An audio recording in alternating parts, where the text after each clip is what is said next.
عام کیا جا رہا ہے، منشیات عام کیے جا رہے ہیں اور بدکرداری عام کی جا رہی ہے کہ ہر ایک گھر میں بنے، آپ لوگ بھی اس کا حصہ بنے، اس جرم کا، اس گناہ کا، بدترین گناہ کا۔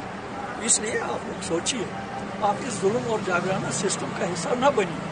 میں آپ کی ہمدردی کی بات کر رہا ہوں، آپ کی محبت کی بات کر رہا ہوں۔ اس کے خلاف آواز اٹھائیے، اس غاصبانہ قبضے کے خلاف، اس جابرانہ قبضے کے خلاف، اس بے حیائی کے قبضے کے خلاف۔ یہ شراب عام کی جا رہی ہے، بدکاریاں عام کی جا رہی ہیں، یہاں کے لوگوں کو ظلم کیا جا رہا ہے، کرائسس پیدا کی جا رہی ہے اور جگہ جگہ کرائسس، آئندہ بھی کرائسس پیدا کی جائے گی، آئندہ یہاں گلے کی کرائسس پیدا کی جائے گی اور جموں کے لوگوں کو کہا جائے گا کہ ناکہ بندی کرو، ٹنل کے آگے کوئی چیز نہ جانے دو۔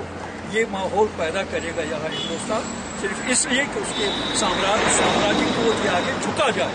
لیکن میری طرف سے آپ اپنے حاکموں کو بھی کہہ دیجیے، دلی کے حکمرانوں تک بھی پیغام پہنچا دیجیے۔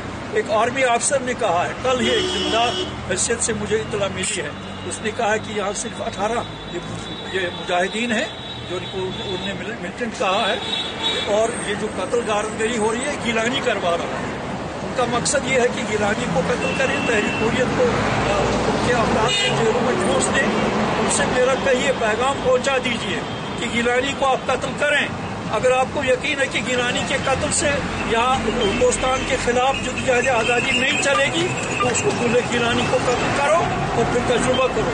گیلانی کے قتل ہو جانے کے بعد یہاں کا ایک ایک جوان گیلانی بنے گا انشاءاللہ، اور وہ ہندوستان کے اس وقت تک لڑتے رہیں گے جب تک یہاں ہندوستان کا ایک بھی فوجی اس مقدس سرزمین سے پاک نہیں ہو جائے گا اور باہر نہیں ہو جائے گا۔ آپ ان کو دلی والوں تک پیغام پہنچا دیجیے، میں ہر چیز کے لیے تیار ہوں، آپ کی گرفتاری کی کوئی بات نہیں۔